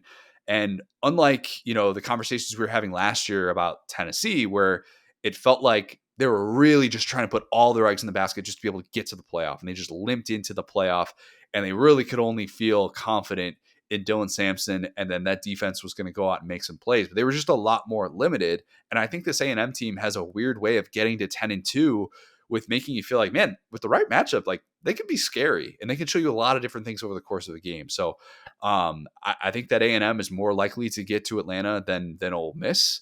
They don't have Alabama or Georgia on that schedule. Obviously, still got to go to Texas, but a lot of things are in play. A lot of things are in play for this A&M team. Yeah, and I think at this point, even with the win over Oklahoma, I could say they're kind of significantly better than Texas, just in terms of the things that they do well. Again, we're PK respecters or Sark respecters, but I think that the schedule number one, you handled business at Notre Dame, like you talked about, and those are really big deals. Again, they lost last year, even among the strong start. And now again, we're trying to find, I think 4 losses is off the table for sure, right? What's up? They're not going to be 8-4. They're not going to be 8-4. Yeah. But you're right, Yeah. though. Like, the week-to-week difference, Texas just played Florida. Location's a big part of it. Location, I will not discount that. But you just saw Texas really struggle against Florida. And then a week later, Florida, a lot of the things that you would have thought Texas would have been able to expose against Florida, albeit in the swamp, A&M kind of did. So that part, Yep. point A&M. Yeah, and exactly what you said, man. I love how you laid that out. It's like, well, you got kind of 3, I hate to say easier games here at home, but Auburn, Mississippi State, More Florida. favorable. Yeah. Yeah, right. But then, you go on the road, and to your point, like, A&M will likely lose one of these games, right? Even at Arkansas, it could be tough, right? But at LSU, at Mizzou, 2 really strong road teams that you hope you don't get either of them at night, or you hope you don't get both of them at night. And so it's fine to lose one, or honestly, maybe 2 of those games if we really get some carnage going down the stretch here, even for an at-large bid, like you talked about with Tennessee. So it's weird to have Ole Miss kind of play like, oh, you guys don't have a 9-game conference schedule. Like, they didn't play a conference game this week, so we're not really talking about them as much, and it's harder to kind of get them in focus because we don't really have like a light competition example. We'll talk about them a lot leading up to the Georgia matchup this week, though. Yeah, exactly. We'll be talking some Ole Miss, trust. But yeah, I think that, like, I think at this point, now that Bama has gone through the gauntlet of 3 teams, I think the FSU loss is kind of irrelevant, honestly, because it's all about conference at this point, and they're undefeated in conference. So I don't really see a way where they're in competition in conference, but out of the national conversation. So I think Bama has done enough to erase that FSU loss to where everything is in front of them. But that being said, the last thing you want to see is a lowly seeded DeBoer team that's still paying for that in the playoff, first off. But that being said, if you're A&M, like, again, your record is perfect. Some of your games haven't been, but that's what we like to see. We like to see teams overcome some of that stuff, or maybe your offense isn't playing great. Their defense has been pretty lights out outside of on the road at Notre Dame, but they did what they needed to do there when it was big. So yeah, I think again, it comes down to LSU, or at LSU, at Mizzou, at Texas, obviously. But I really like what I'm seeing out of this team. And on the Florida side of it, it's almost basketball season. There you go. Well, we got to play the game. Bowl or no bowl. Florida? Yep, because you're 2-4. You got still 2 matchups away from the swamp. Georgia and Ole Miss, top 10 teams. I think it's pretty simple, though. And we talked about this with Hugh Freeze. If they lose that game at home to Mizzou, the optics are just going to be so bad at 0-4 to do so in that building, and just the disgust that fans would have. If Billy Napier loses to Mississippi State at home next week, it's over. Agree or disagree? 100%. I mean, that's a must-win game. I think you got to win that game. You got to win at Kentucky, and you got to win FSU if you make it there, because FSU is not a good team. I think that's how you can be safe. Yeah, and fortunately for Napier, he won't have the like he gets the benefit of having Scott Strickland, of the guy who wants to see him maybe make a bowl game and then convince other people, and then it ends up being a winning season somehow, as And opposed speaking to of Scott Strickland, no longer on the hot seat. So Scott Strickland's got all the time in the world because of that yeah, basketball title, in my opinion, the because he can always extension. hold that up Yeah. and go, look at baseball, look at basketball, trust the process, right? Yeah. And by the way, I don't think Florida's going to lose at home to Mississippi State, but Mississippi State, we don't sleep on the Mississippi State defense. And if Mississippi State's defense is giving DJ Lagway problems, we should not just discount that. That would not be an aberration or anything like that. So just something to monitor. Definitely something to monitor as Florida drops to 2-4. All right. The game that you were dialed into, Will, South Carolina, LSU. LSU did indeed live up to that 9.5 point spread by winning this one 20-10, but not exactly a banner Louisiana Saturday night. I wouldn't say that. Well, it's kind of the second one of these in a row, right? Brian Kelly didn't flip out in the press conference, but home, night game win, 20-10. Yep. You know what I'm saying? Defense played well. Garrett Nussmeier didn't die. I wish we could have seen some Michael Van Buren snaps like we were talking about. What a comment, Will. But the positives. Hey, Garrett Nussmeier didn't die. Didn't die on the field. That's great. I mean, that's all I got. There was a win. He continues to get injured, but he's still there for us, I guess. He's getting rushing, scrambling attempts where he looks like he's exiting an old folks' home, which is not what you want to see in the modern SEC. So, yeah, I mean, I think the story of this one is a little bit of South Carolina miscues on the road. I'm not going to sit here and say LSU had this championship DNA. They had 2 horrible turnovers in the red zone, right? Yeah. I mean, just stuff you can't do. Not like Auburn, Georgia, where I'm going, that wasn't a fumble. I'm going, well, we got Javon Johnson with the ball right here, man. What are we doing? And then the pick is just so classic. Nussmeier staring at Trey'Dez Green. But I think they did enough to win. I think that's what's important. And I think South Carolina is just kind of like nightmare season continues. I mean, this is the preseason first and second team All-ACC quarterback we're looking at here, Connor. Yeah. Also, Garrett Nussmeier leads the nation in timeouts that his head coach wished he didn't call. He's number 1. I don't know if PFF has that. Number 1 in mine. Every single game, there's at least 1, maybe 2 Garrett Nussmeier called timeouts in which he gets over the sideline and Brian Kelly is just incensed. Hold on, do you mean clapping? That he needs to take a page out of Kirby's book and be like, guys, I'm clapping at the line of scrimmage. I know the play clock's at 0, but hold on. For the audio only audience, Will was definitely doing a timeout signal, which is not clapping. That is not clapping. That is trying to call for a timeout. Yeah, the 3 turnovers, the failed red zone trips. It was ugly from LSU. My takeaway was the bye week definitely did not fix Garrett Nussmeier, and he is not suddenly healthier, despite what he tried to tell the SEC Saturday Night production guys going in, and they all kind of called it out. They're like, well, these numbers are this, this, and this. And they're basically telling you, no, he's fine. And he made some of those downfield throws. He still doesn't have the juice on him that you would like him to. And he's still limping on plays where he's going to the ground without direct contact to his leg. And every time he goes down on the ground, you assume he's going to get up limping. Every single time. Yes, I'm right there with you. He is, and I like that the crews, especially at the SEC, like are starting to know these teams so well, where they're just giving more opinions. Like, I think it's funny, like they were straight up like, he's injured. Same thing with George Auburn. They're like, that's a timeout. I like that a little bit. I think it's fun. And so, because we used to just take what the coaches said that he was totally healthy. It's all good here. I will say though, what the bye week did appear to fix is there were carries. There were rushing attempts on the LSU side. Caden Durham played well. And so they were able to push the ball forward, not put the ball in Garrett Nussmeier's hands in the run game as often. So I like that. Here's a little hopium for you. If you're bummed about Garrett Nussmeier, this was the most rushing yards that LSU had in a game since South Alabama last year. 166 LSU ran for in this game, by the way. The most rushing yards that LSU has had in an SEC game since Jaden Daniels got every blade of grass in that Florida game 2 years ago. 329 that night.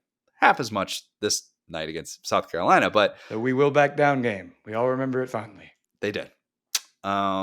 This still, though, was a game in which LSU takes care of business in seemingly the only way that LSU can.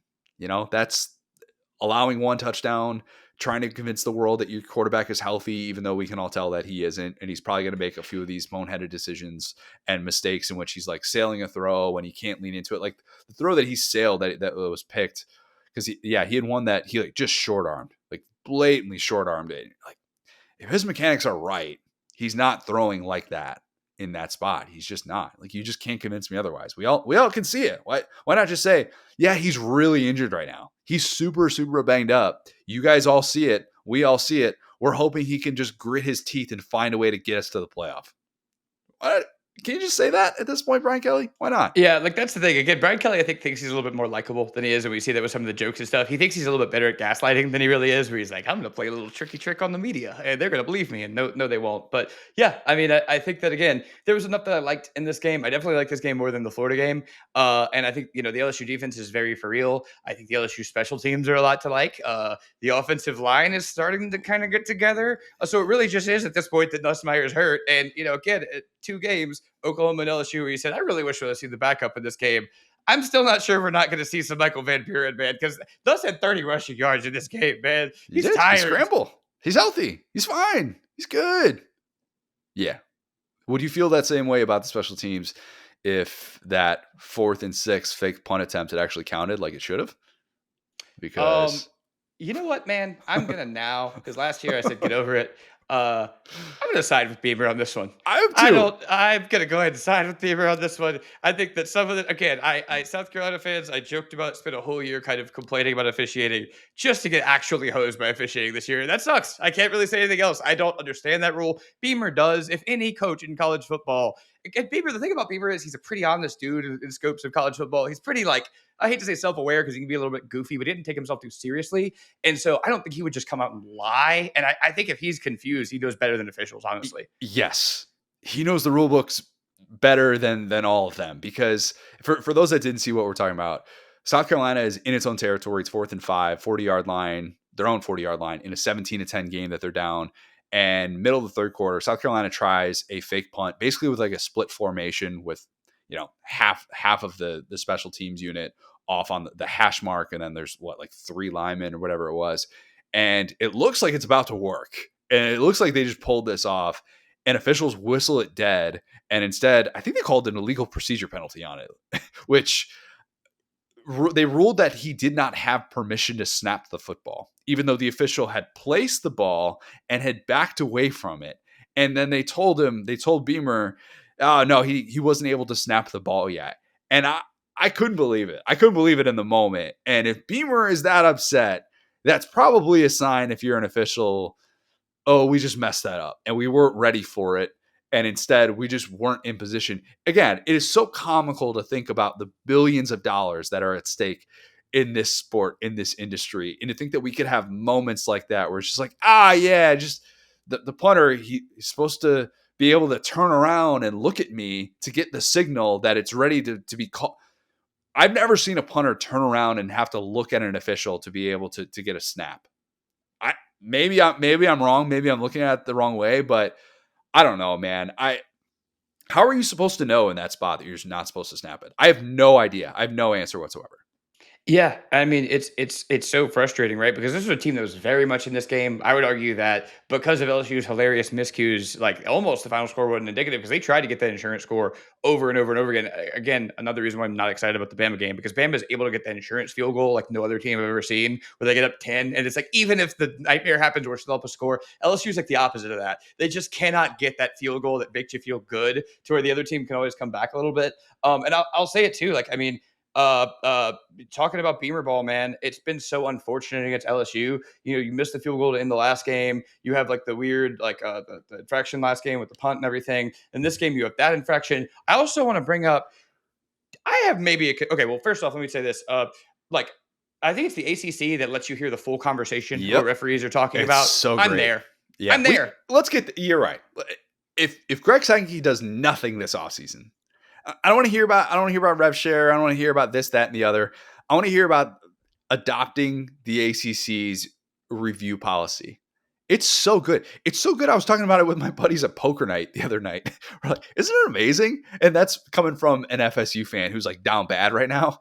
And even he is like, man, I just love what they do with replay. It's so great. And he's probably had so many of these moments, especially late in the Virginia game, where he's thinking to himself, I would give anything to just have these officials be on my side. But when it's all out there, it's just so different. Could you imagine if we had an inside look for that play as well as the Jackson Arnold fumble, and how much differently we'd be talking about this if we had full transparency instead of, oh, well, this was the call and There's no sort of accountability for it. Like Josh Pate always tweets out how officials, they don't have to answer anything to the media and how it's just such an absurd thing. Get this implemented into the SEC, man. It's there. You have the technology. You can do all of this stuff. You just have to be willing to actually do it. Yes, and that phrasing because completely falls on deaf ears to me, where it goes, "This is not possible if the ACC is doing it." This would be like if the National League in baseball used a robo ump, and the AL was like, "You know what? I'm not going to use a robo ump." It's not like True. the DH. It's like a complete like this isn't possible type Yeah. thing. So that being said, this might be a conspiracy because like the South Carolina like special teams have really been what's cost them against LSU in these last two games. But I have a theory. I think that Whit Weeks is drinking a pot of coffee before games He that he is. can deploy like a squid Yeah. whenever he needs to. Okay. Is Now, he if you trying look, too hard to puke, Will? That's if the you question look we on need to be this asking. field goal, it was one of the worst field goal attempts I've seen from a South Carolina team outside of the sad years ever in my life. And I'm like, how did they miss this badly? And then you go and kind of just before the ball is snapped, Week is just barfing his guts out right where the kicker's eyes. And he probably went, huh? And then he had to kick a field goal. So genius pocket sand ink defense by Whit Weeks. That's a gamer. Is he right faking there. it? Is he faking it? Does he have one of those capsules in there like they do in shows and movies? Not to get too graphic here, but is that LSU's strategy? Look, they're going to have to win a lot of these games close, Will. You got to do what you can, man. Brian Kelly needs to get to the college football playoff this year, or else everybody's going to be off the Brian Kelly train. Okay, Weeks is doing what it takes to win. I'll give him credit, but I really do feel for South Carolina fans because again, special teams. Like I feel like your defense in the big moments played well enough, even though LSU's offense kind of came around. Your offense is a little bit of a mess. Offensive line sad. is so sad. It's so sad. Lenore Sellers has some of the best 2-yard scrambles I've ever seen. Will, like the best 2-yard scrambles. It's so true, man. I feel bad. I feel so bad watching that guy play. And I'm now already at the point, and this is bad because I want Lenore Sellers in our sport, but I'm already at the point where I want to fast forward and see him with great surroundings in the NFL. And I know there are some South Carolina fans in their heart of hearts. They understand exactly what I'm talking about. It's so funny, man, because the Saints actually have an offensive lineman from South Carolina. He only played last year that's like playing really well as a rookie. And I'm like, they have a good, when did they have a good offensive lineman? I felt that way for years, like even under Rattler, where he's taken all these sacks and he obviously takes sacks a little bit differently. He took a ton of sacks and Sellers came in and took a ton of sacks. Yeah, they led to that, or they kind of contributed to that in a way. But you're exactly right. It's the way that Sellers is making, and a lot of that, I will say this not as a fan, but as an appreciator of football, is how sound LSU is on defense because it takes 5-6 guys to bring down Sellers, and LSU was sending 5-6 guys that were in communication and not falling down the way they were in Oxford a little bit. If you take down Lenore Sellers in the open field like that, just on a free rush, I'm not saying you should get a Purple Heart. That's stolen valor. That is literally the definition of stolen valor. I am saying you deserve some sort of medal because, my God, the plays that he does just to make guys miss and not take a 15-yard loss. He still takes the occasional 15-yard loss, but it is it's a lot. It's a lot. And they the one long touchdown run and they just couldn't get anything going. But yeah, rough times I think for South Carolina, a preseason top 15 team that realized it's very, very much far away from that. All right, well, let's close with Arkansas and Tennessee. Robert Patrick, so close. Came out firing. He's rocking the shades. You don't see coaches wear sunglasses. You ever notice that? They just do not wear sunglasses for whatever reason. That's a really good point, actually. Yeah. Is Bobby Petrino going to bring sunglasses back to coaching? I don't know if you know what. I bet that's why. I bet I can tell you why. Because they want the players to know when the coach is looking at them. Like you look over the sidelines, you get the arms crossed, stare daggers. The eyes are a weapon as a coach. Bobby could just stare daggers at anyone. They know that the eyes are on them. It's like he understood you. He's got eyes on the whole situation. He's got his low hat, like the guy in You, like Joe. Not quite. I'll say this, Will. It was 34-17 at one point, and I thought it was over. Arkansas kept fighting, showed so much more fight than we saw against Notre Dame. But Arkansas just doesn't win close games. Just not going to win close games. Not going to make that key defensive stand late to be able to have a breakthrough moment. Interim coaches don't get jobs by losing close games. They don't. And you could say they did this well. They did that well. Still had a lot of Taylor Green for local moments with some of the turnovers that are just, you just have to assume that they're going to come. But I've always said this. Interim coaches don't get jobs for losing close games. Moral victories do not matter. That's not how you shed an interim tag. And it's great that your team showed heart, didn't let Tennessee dominate that game from start to finish, and the effort was much better defensively. Maybe that's going to be a silver lining moving forward, especially with A&M coming into town next week. But Sam Pittman got fired because he couldn't win close games. Close losses are worth as much as Schrute bucks. Okay? Stanley Nichols. Respectable teams too. Like there might be a hot young coordinator that maybe you promote a little bit early and you go, we just want to keep you in the building, whatever. But for a team like Arkansas that is going to fire Sam Pittman because they have national expectations, yeah, you got to win. But again, this is a game that I didn't really give them a chance in. So I think they played a little bit better than I thought. They did. Did I say that at least? Yeah. They did. They absolutely did. And they had what, like 275 sack adjusted rushing yards in this one? I mean, they had their identity of football out there.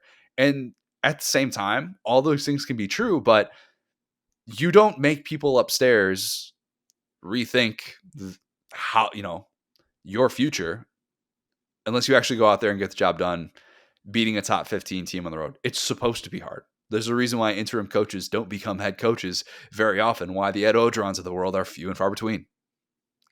That's what it takes, Yeah, it just is. I mean, I'm not to skip way ahead, but boy, will I be locked into this Auburn Arkansas game to have two coaches just absolutely gripping their seats in case of emergency. That's gonna be a fun one. Yeah, definitely will. Real quick on this, Tennessee's defense has some issues. Tennessee's defense definitely has some issues. We can respect the Arkansas ground game and all the success that they've been able to have this season, but 3 SEC games for the Tennessee defense and allowed at least 31 points in all of them and allowed at least 198 rushing yards in all of them. Like, we were praising Georgia's ground game for kind of getting going against Tennessee, and they've actually had the fewest rushing yards of an SEC team against Tennessee in conference play. So I get that you still don't have Ricky Gibson back. You still don't have Jermod McCoy. So maybe you can spin it as like Tennessee is trying to give some young corners more help on the outside.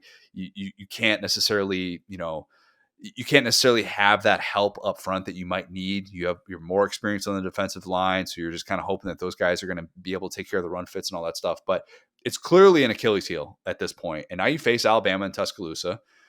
Jam Miller did have a concussion, so TBD on what the Alabama rushing attack looks like for that one. But Vols have to get that figured out because I don't think they're going to be able to play turnover-free, clean football to be able to overcome that if that persists. Like, that could be their undoing. If Tennessee doesn't make it to the college football playoff, if this ends up being an 8-4 team or a 9-3 team that doesn't have the big-time quality wins, I think we're going to look at these ground game issues. And I don't think that at this point of the season you could just hold your breath that the return of those key starters at corner is going to fix those issues as well. Yeah, I mean, sometimes it's a little bit deeper than this stuff. I get it, but I think at this point we kind of can say it's not. Like we said, we're deep enough into the season where the stats start to matter. There's only one team on their schedule, right, that has not scored at least 20 points, and that team scored 24, and it was UAB. So if you kind of move it up, it's like ETSU scored 17 points against Tennessee in the Josh Heupel special this year, and so where they just got blown out 72-17. And so that being said, like we talked about going into the season, how these Josh Heupel teams, plural, had found kind of an identity where they protect the football, run the ball, play sound defense. Completely has flipped on its head this year. To where we need Joey Aguilar to do some of the really special things. A guy that I just feel like doesn't get talked enough about overall. Again, he had a great game against Georgia, but I think that this has been, instead of being within the scheme of the offense like we talked about, it is more about possession via running the football, which they did well last year. So maybe that's the only commonality, but just keeping the ball, something that Josh Heupel's teams have not been great at, because it used to be we'll kick to the defense, we'll get good field position, we'll get a turnover. Now it's like, not Joey, like you need to keep this ball because our defense really is struggling, and especially they start to get gashed. Also, a la Whit Weeks, he totally just destroyed the Arkansas communication system like an insurgent. So he has the will to win as well. Obviously a mistake, not saying that seriously, but what better quarter? I mean, him and Diego Pavia are just one of one, where it's like, I'm going to headbutt the communication system so hard where everybody's offline. It's don't like think he was trying blast. to. Don't think he wasn't trying to. But I'm saying that's the way he plays football. Of course, he wasn't going on a play where he was running so hard that he couldn't stop. Like if you name me two quarterbacks who accidentally headbutt something so hard because they're running so hard, that would be those two. Diego Pavia, yeah. Diego Pavia would definitely do something like that. Yeah, and then apparently the ESPN broadcasters they couldn't hear their producers during it, that's a really big deal during a broadcast if you can't. This guy's like Bane. He's just shut off the power grid of this whole stadium. Seriously, yeah, weird moment. I was kind of looking at that going, he just took a really hard shot in an area that you just typically aren't exposed to, and maybe you could say like, oh, why didn't Arkansas like prop him up. No. You let a guy go in that situation. You're not going to get in his way, and then you're going to take the brunt of whatever sort of hit, whatever sort of momentum he's got built up. But yeah, Tennessee's just an interesting team right now, and you're right. It's been kind of sleepy post Georgia, and I think if this game had been 34-17 as it was late, I think we'd be probably having a different conversation. But yeah, Josh Heupel has some work to do to figure out if this team is going to be able to have that playoff upside at least for the duration of the season. All right, well, week 8, we don't have any bye weeks. No bye weeks in the SEC.